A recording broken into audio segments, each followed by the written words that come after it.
بسم اللہ الرحمن الرحیم۔ آج کا سوال ہے کہ دنیا فانی ہے، بچے بچے کی زبان پر ہے، عالم جاہل، پڑھے ہوئے ان پڑھ، غریب امیر، سب یہ بات کرتے ہیں کہ دنیا فانی ہے۔ اور یہ بھی سب کو یاد ہے کہ آدم علیہ السلام جب زمین پر تشریف لے آئے تو پہلی وحی جو آئی تھی وہ یہی تھی کہ پیدا کرو مرنے کے لیے، تعمیر کرو فنا ہونے کے لیے، برباد ہونے کے لیے۔ تو یہ ساری باتیں سب کو یاد ہیں کہ یہ دنیا قائم نہیں رہے گی، ہر کسی نے جانا ہے، جو پیدا ہوا ہے اس نے آخر ایک دن مرنا ہے، واپس جانا ہے، جو کچھ یہاں کیا اس کا حساب دینا ہے۔ لیکن پھر یہ ظلم کیوں ہوتے ہیں زمین کے اوپر؟ جو ظالم ہے کیا اس کو نہیں پتا کہ دنیا فانی ہے، ایک دن فنا ہو جائے گی اور ہم اللہ کے ہاں پیش ہوں گے، اس کی جواب دہی ہوگی، جواب دینا پڑے گا۔ دیکھیں سب ایسا کرتے ہیں، لیکن یہ بڑے بڑے جرم جو ہوتے ہیں تو اس کا مطلب یہ ہے کہ ان کو بھی پتہ تو ہے لیکن یقین نہیں ہے کہ دنیا فانی ہے، یقین نہیں ہے۔ اور جو اللہ کے بندے ہیں ان کو یقین ہے، اور اس یقین کی وجہ سے وہ کوئی ظلم نہیں کرتے، کسی کا حق نہیں مارتے، ہمیشہ اچھی بات کرتے ہیں، سب کو ہدایت سکھاتے ہیں، کوشش کرتے رہتے ہیں۔ لیکن یہ جو دنیا دار لوگ ہیں یا عالم فاضل لوگ ہیں، مولوی قاری مفتی لوگ ہیں، دیکھیں کس قدر یہ بڑے بڑے ظلم کرتے ہیں، بچوں پر ظلم کرتے ہیں، اور کیا کیا ان کی کہانیاں ہیں۔ تو اللہ تبارک تعالیٰ سمجھ عطا کریں۔ دیکھیں پتہ سب کو ہے لیکن یہ جو جرم کرتے ہیں ان کو یقین نہیں ہے، وہ سمجھتے ہیں کہ شاید وہ جو مر گیا وہ اپنی بیوقوفی کی وجہ سے مر گیا، میں تو اتنا پڑھا لکھا ہوں، میں بس ہمیشہ یہیں رہوں گا۔ یہ بات نہیں ہے، جو اللہ کے بندے ہیں ان کو یقین ہے، ان کو یقین نہیں ہے۔ تو مولانا روم صاحب نے ایک حکایت لکھی ہے، اس سے بھی یہ ثابت ہو جاتا ہے کہ واقعی دنیا فانی ہے، اور جو بھی پیدا ہوا ہے اس نے ایک دن اس کو موت آنی ہے، اور جو بھی تعمیر کرتے ہیں ایک دن برباد ہو جانا ہے اس نے۔ تو حکایت آپ ایسے لکھتے ہیں کہ 4 آدمی تھے، ایک ان میں ترکھان تھا جو لکڑی کا کاروبار کرتے ہیں، کام کرتے ہیں، فرنیچر وغیرہ بناتے ہیں، دوسرا جو تھا درزی تھا، اور تیسرا سنار تھا، چوتھا ایک اللہ کا بندہ تھا جو کوئی ہنر نہیں جانتا تھا۔ تو انہوں نے مشورہ کیا کہ یہاں ہمارا کاروبار اچھا نہیں ہے، کسی بڑے شہر میں چلتے ہیں تو وہاں جا کر کام کریں گے، 4 پیسے بچوں کی روزی بنا لیں گے۔ تو وہ مشورہ کر کے چاروں چل پڑے، اور وہ اللہ کے بندے جو تھے انہوں نے کہا میں بھی آپ کے ساتھ چلتا ہوں، ہنر تو مجھے نہیں آتا کوئی، میں وہاں مزدوری کر لوں گا۔ تو وہ چل پڑے اور اپنا اپنا اوزار، کچھ کچھ سامان ساتھ لے لیا، اور ایک گدھا لے لیا، اس کے اوپر اپنا سامان راشن پانی رکھ لیا۔ اس وقت یہ پیدل کے سفر ہوتے تھے تو ہوٹلنگ وغیرہ نہیں ہوتی تھی، شہر دور دور ہوتے تھے، تو اس طرح اپنا سارا سامان ساتھ لے کر چلنا پڑتا تھا۔ تو وہ چل پڑے۔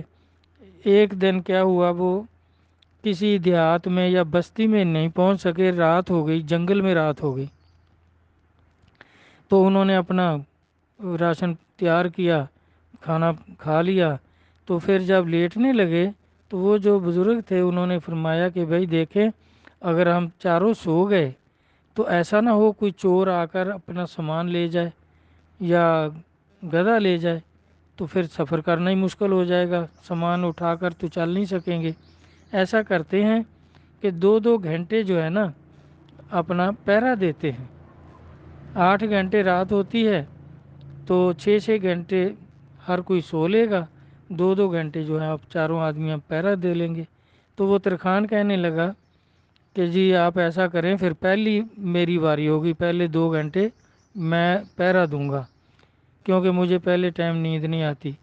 تو درزی کہنے لگا جی پھر آپ مجھے جگا دینا، میں پہرا دے لوں گا۔ اس کے بعد سنار بولا کہ بھئی ٹھیک ہے جی درزی صاحب، پھر مجھے آپ جگا دینا، میں اپنا پہرا دے دوں گا، اور اس وقت تک تہجد کا وقت ہو جائے گا تو یہ پھر بابا جی کو اٹھا دیں گے، یہ اپنا پہرا بھی دیں گے اور اپنی نماز وغیرہ پڑھیں گے، عبادت کریں گے۔ تو وہ فیصلہ ہو گیا، صاحب تھوڑی دور ہو کر انہوں نے بستر لگائے اور سو گئے، اور جو ترکھان تھا مستری وہ بیٹھ گیا۔ اب سارے دن کا سفر اور کھانا بھی کھا لیا تو اس کو بھی نیند آنے لگ گئی۔ اس نے سوچا کہ ایسے اگر مجھے نیند آ گئی تو پھر کوئی چور اگر سامان لے گیا تو سارے مجھے تانے مینے کریں گے کہ اچھا پہرا دیا بھائی تو نے، چوری کروا دی۔ تو اس نے کیا سوچا کہ اس کے پاس تھوڑی دور ایک درخت کھڑا تھا، اپنی آری اور تیشا لیا اور وہاں سے اس کا ایک ٹہنا کاٹا کہ اس کو نہ گھڑتا گھڑتا رہوں گا، کام میں لگا رہوں گا، نیند وغیرہ نہیں آئے گی۔ تو اس نے وہ ٹہنا کاٹا اور اس کو نا تیشے کے ساتھ گھڑنے لگ گیا۔ گھڑتے گھڑتے اس نے ایک عورت کا نمونہ بنا دیا اس کا لکڑی کا، اس کی ٹانگیں بھی ایسے بنا دیں، بازو بنا دیے، سر بنا دیا، منہ بنا دیا، ایسے گھڑتا رہا، وہ بالکل عورت، لکڑی کی عورت بن گئی۔ تو اس نے اس کو کھڑا کیا اور ایک لمبا ڈنڈا لے کر اس کے ٹیک لگائی، اس کے ساتھ کھڑا کر دیا۔ ٹائم پورا ہو گیا، اس نے درزی کو جگا دیا، اٹھ بھائی اپنا پہرا دے۔ درزی نے دیکھا کہ بھئی یہ اس کا مطلب اس کو بھی نیند آ رہی ہوگی، تو کام لگا رہا، اپنا ہنر دکھایا اس نے کہ دیکھے گھڑ گھڑ کر لکڑی کو عورت کا ڈھانچہ بنا دیا۔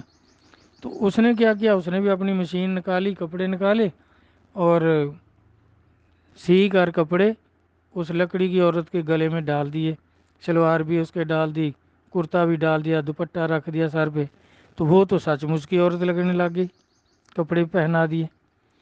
اس کا بھی ٹائم پورا ہو گیا، اس نے سنار کو جگا دیا۔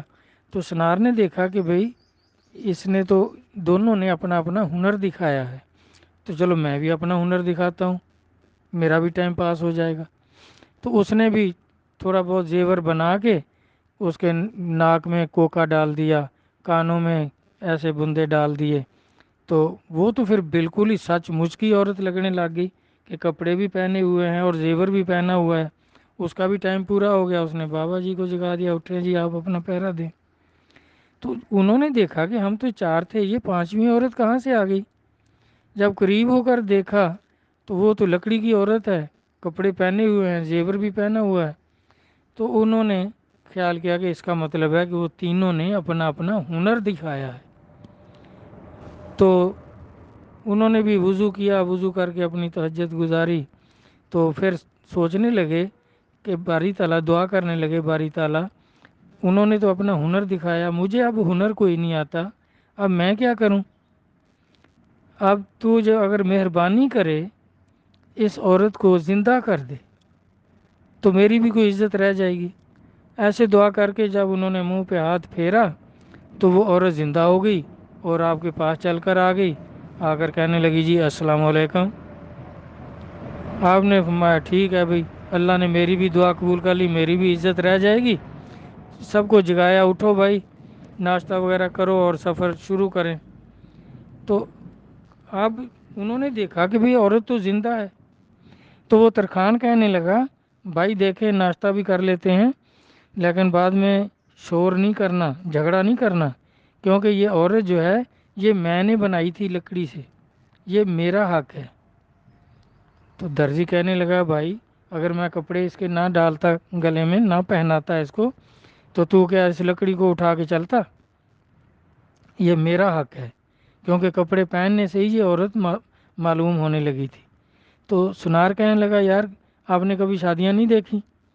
جو زیور پہناتا ہے دلہن اس کی ہوتی ہے، تو یہ میرا حق ہے۔ تو وہ بزرگ فرمانے لگے بھائی دیکھیں اگر میں دعا نہ کرتا اور یہ زندہ نہ ہوتی تو آپ نے اپنے زیور اتار لینے تھے، درزی نے اپنے کپڑے اتار لینے تھے، اور اس کو کسی نے بھی نہیں اٹھانا تھا لکڑی کی عورت کو، ادھر ہی آپ نے پھینک کر چلے جانا تھا، تو اب یہ میرا حق ہے۔ تو وہ تینوں کہنے لگے جی آپ کا کیا اس پہ خرچہ ہوا ہے یا محنت ہوئی ہے؟ نماز پڑھ کر تہجد پڑھنے کے بعد دعا تو آپ روزانہ مانگتے ہیں، اس میں کون سی آپ کی زیادہ محنت ہوئی ہے؟ آپ کا تو حق بالکل نہیں، ہم تینوں میں سے جس کا حق ہوگا ہوگا۔